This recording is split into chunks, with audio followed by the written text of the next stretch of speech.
Fala pessoal, sejam bem-vindos a mais um vídeo aqui no canal, O Novo Investidor. Meu nome é Jaime Gabriel e hoje nós vamos falar sobre reserva, não a de emergência, mas sim a reserva de oportunidade. Então já deixa o seu like no vídeo, se inscreve no canal e compartilha com o pessoal, porque o vídeo de hoje é sim muito interessante, eu aposto que você vai gostar e talvez abra sua mente aí para uma visão que parece a princípio não tão lógica assim, mas vai fazer sentido para você. Então vamos lá, roda a vinheta.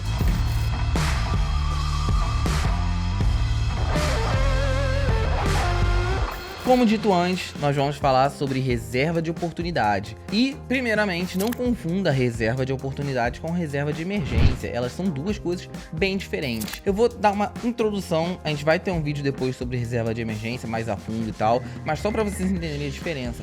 A reserva de emergência é aquele dinheiro que você vai guardar, deixar aplicado em algum investimento que tenha alta liquidez, segurança e por conta disso a rentabilidade acaba sendo mais baixa, mas enfim, o que vale aqui é a liquidez e a segurança, porque a reserva de emergência ela serve justamente para os momentos que você foi pego desprevenido, perdeu o trabalho, coisas desse tipo, uma pandemia, né? E ela serve ali como caixa para você ter um respiro para passar por esses momentos ruins. Isso é a reserva de emergência. A reserva de oportunidade já tem um conceito diferente. Ela é um dinheiro que você também vai guardar, só que ao contrário da reserva de emergência, ela serve para você aplicar, investir em momentos de baixa, em momentos de crise. Então, teoricamente, você compraria ativos com preço descontados, bons ativos com preço descontados, mas esses ativos se valorizariam, porque seria uma coisa momentânea no mercado. Não é que eles são ativos ruins e estão caindo, é porque provavelmente o mercado passou por alguma crise, alguma situação ruim, né, e afetou o preço das empresas. Você foi lá e aportou esse dinheiro na baixa para futuramente ter aquela grande valorização.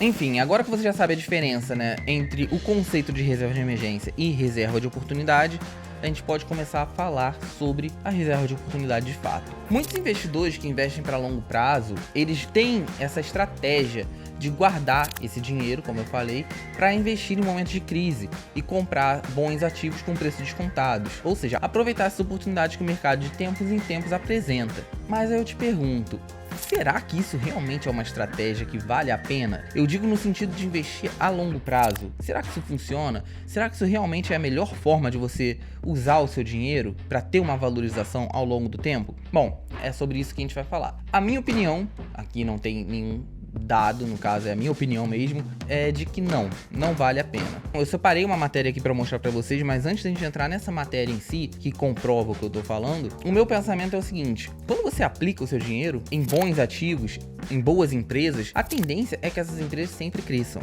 sempre se valorizem. Boas empresas tendem a crescer, bons negócios tendem a lucrar mais, expandir e serem cada vez maiores e o seu valor de mercado crescer, e com isso o preço das ações também sobe e a gente consegue a nossa valorização. Mas aí o que acontece? Se você guarda o seu dinheiro para investir só nos momentos de queda, e quando eu digo momentos de queda, não é qualquer queda, porque o conceito de você ter a sua reserva de oportunidade é você fazer o que a gente chama de buy the deep, ou seja, comprar como se fosse nas profundezas, no fundo, ou seja, naquele momento em que a ação caiu o máximo dela, o momento que precede a alta novamente. Só que é muito difícil de você acertar esse momento, é muito difícil, porque para você comprar na mínima, você tem que comprar no momento exato antes da retomada dela. E a não ser que você seja um ser que viajou no tempo e conseguiu ver o que ia acontecer, é muito provável que você não consiga fazer isso. Aliás, as leis naturais estão contra você nesse caso, porque é impossível. Como você vai adivinhar o momento que uma ação caiu no seu máximo? Não dá. A gente teve agora, por exemplo, o exemplo da pandemia, onde as bolsas no mundo inteiro desvalorizaram muito e as pessoas começaram a comprar, algumas, né? Começaram a comprar bastante, enquanto outras vendiam desesperadamente. E cada dia que passava a gente olhava o mercado e falava: nossa,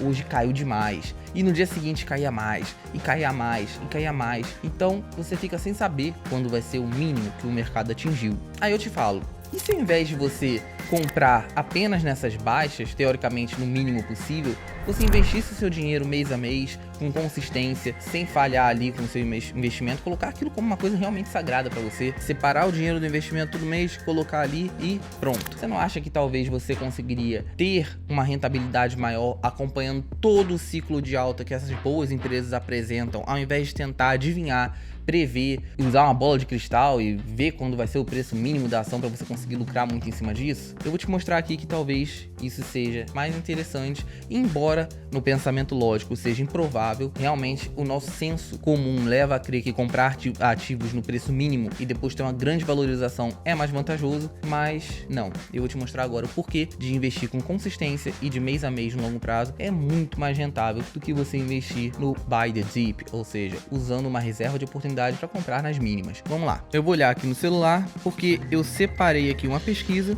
o link dessa pesquisa vai estar aqui na descrição do vídeo para vocês. O site é Of Dollars and Data e o nome da pesquisa, a pesquisa é em inglês, né? Even God could not beat dollar cost average, ou seja, nem mesmo Deus poderia bater o dollar cost average, que é a estratégia de você investir mês a mês, seria abreviado DCA. Então vamos lá, nessa pesquisa a gente tem alguns gráficos, como do S&P 500 e tal, as suas altas, as suas baixas e tudo mais, mas o que interessa é o seguinte, nessa pesquisa eles fazem uma simulação até bem tendenciosa, porque ela tende muito mais para favorecer quem compra nas baixas do que quem investe constantemente, né, com consistência. Enfim, vamos ver aqui como é que funciona. Ela tem aqui um gráfico Buy the Dip versus DCA, e esse gráfico ele vem ali dos anos 90, né, tudo mais, até 2020, e ele mostra duas estratégias diferentes, uma Buy the Dip e outra o Dollar Cost Average, ou seja, você investir todo mês, e ele mostra a diferença de rentabilidade entre eles, né? E aqui na pesquisa o investidor usou $100 por mês e o outro guardou esses mesmos $100 para aplicar nas baixas.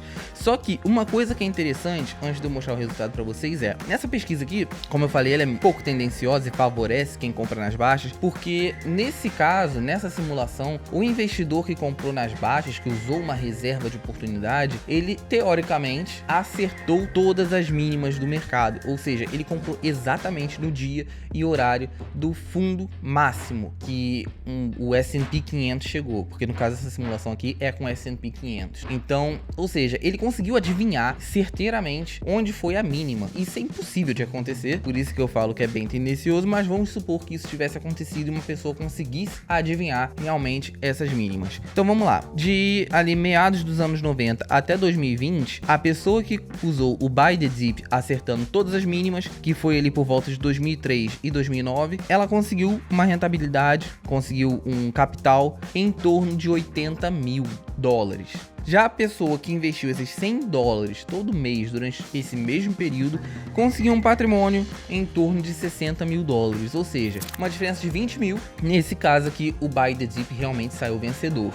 Só que, como eu falei, não esqueça disso, a pessoa comprou exatamente na mínima. Isso é praticamente impossível de acontecer. E agora a gente tem aqui um outro exemplo, ó, um intervalo maior de tempo entre 1975 e 2018. E adivinha só, da mesma forma, a pessoa guardou $100 por mês do Buy the Dip para comprar somente nas mínimas que o mercado apresentou, e a outra pessoa investiu com consistência esses mesmos $100 ao longo do tempo. Então, nesse caso, o Buy the Dip ficou na casa ali um pouquinho acima dos $200 mil, já o DCA, ou seja, investir mês a mês, ficou na casa dos $300 mil, ou seja, a gente teve aí praticamente $100 mil de diferença no intervalo de tempo maior.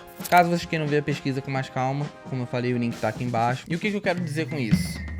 Quando você pega um intervalo pequeno de tempo, um intervalo curto, talvez realmente você lucre mais comprando nas baixas com relação a se você investir mês a mês, porque realmente você investir mês a mês, você acaba ficando na média, você compra em períodos de alta, em períodos de baixa e tudo mais.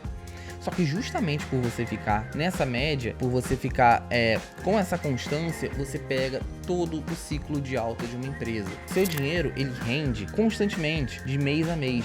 Você consegue essa rentabilidade sempre. Você consegue estar fazendo seu dinheiro render sempre. Enquanto você comprar nas quedas, nas baixas, além de você ter que ter um trabalho de prever o mercado, você fica com esse capital, com esse dinheiro, a sua reserva de oportunidade, parado, sem te dar retorno nenhum durante todo esse tempo. Talvez não seja a melhor estratégia para você, se você investe para o longo prazo, ter uma reserva de oportunidade. Outra coisa também, essa pesquisa, ela não leva em conta, claro, aqui a gente viu o S&P 500, então deixando bem claro, o S&P 500 ele é uma média, você tem 500 empresas ali, né? Ele é uma média de resultados de 500 empresas.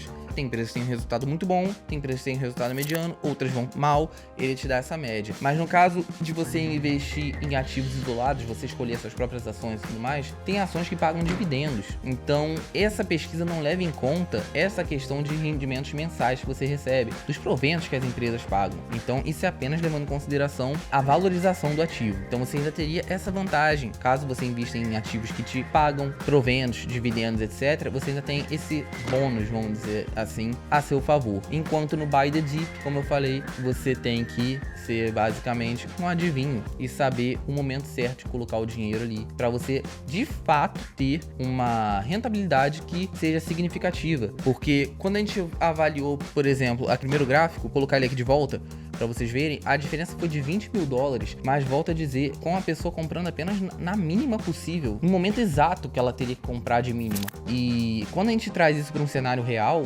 onde isso de fato não aconteceria, é bem improvável que você consiga esse tipo de coisa, essa diferença com certeza reduziria, se não novamente acontecesse como no segundo gráfico, no segundo exemplo, e o DCA ultrapassasse o Buy the Dip. Então fica aqui a reflexão, eu não tô dizendo que não vale a pena, nem que vale a pena, nem que você deve ter, nem que você não deve ter. O objetivo aqui é te mostrar um ponto de vista diferente, porque talvez você esteja deixando seu dinheiro parado, ou mesmo que você deixe investido em alguma coisa que te renda uma renda fixa, por exemplo, que te renda o CDI e tudo mais, talvez esse dinheiro poderia estar trabalhando de uma forma muito melhor e muito mais rentável para você, se ao invés de segurar, você estivesse investindo de fato. Então fica aqui a reflexão e me diz aí nos comentários, que eu quero saber, você utiliza essa estratégia, a reserva de oportunidade, ou não? Deixa aí que eu quero saber o que você pensa sobre esse assunto, beleza? Então é isso, pessoal, espero que vocês tenham gostado do vídeo, espero que o conteúdo desse vídeo faça vocês pensarem e tomarem decisões melhores daqui pra frente, refletirem, continuarem buscando conhecimento e estudando de forma a aperfeiçoar e rentabilizar o máximo possível com as aplicações de vocês. Ah, outra coisa, a gente tem um Instagram também, sabia? Por que você não vai lá, dá uma olhada e aproveita e segue lá o nosso Instagram. A gente produz bastante conteúdo pra lá, coisas bem interessantes que às vezes nem pro canal vem, então acho que vale a pena você dar uma olhadinha lá e conferir o que a gente anda fazendo por lá também. Então é isso, eu vou ficando por aqui e eu te vejo no próximo vídeo. Valeu!